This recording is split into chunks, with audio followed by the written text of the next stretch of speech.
First,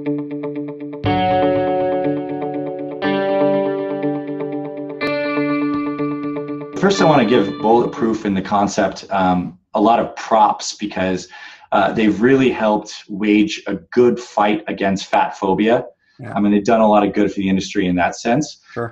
But, you know, I think it's one of the silliest things in the world to include 400 calories of fat in your damn morning coffee. Like, when we know that calories and macros matter tremendously. You know, and for those that aren't directly familiar, Bulletproof coffee, the idea of adding, you know, grass-fed butter or coconut oil or MCT oil into coffee to get these good short chain and medium chain fatty acids, because these fats are broken down a little differently in the body. They're healing for the gut.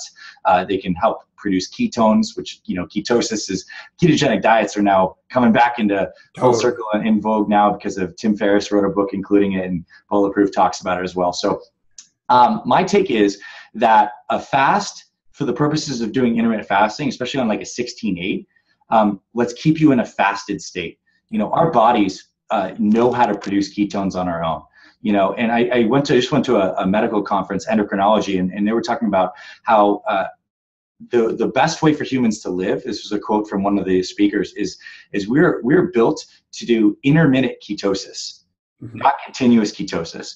So it's a real benefit to like an IF style diet because it gives you your body's going to be making ketones while you're fasting.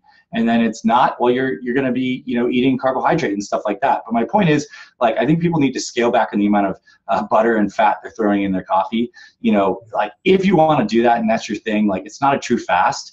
A tablespoon of MCT oil would be like what I would maybe recommend. And, you know, that's 14 grams of fat, you know, that's okay. It's not going to break the bank. And if you train early in the morning, it can take the edge off that morning caffeine, and that can be an okay thing. But for me personally, and the guys that coach the Fit Follower Project, we do pure fasting. So non-caloric fasting.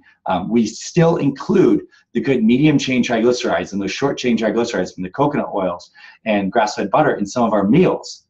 Yeah. These fats are important, but it's not a real fast, in my opinion, if you're introducing stuff too. And a lot of the benefits that happen from fasting happen because our cells sense that we don't have enough energy.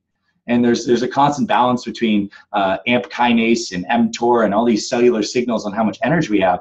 If we're providing energy to these cells, we're not getting the full benefit of a fast, in my opinion, in my experience. And it's not, you do not need that tablespoon in your coffee, but if you want to go for it, just, you know, let's not put 3 tablespoons, 45 grams of fat in a coffee.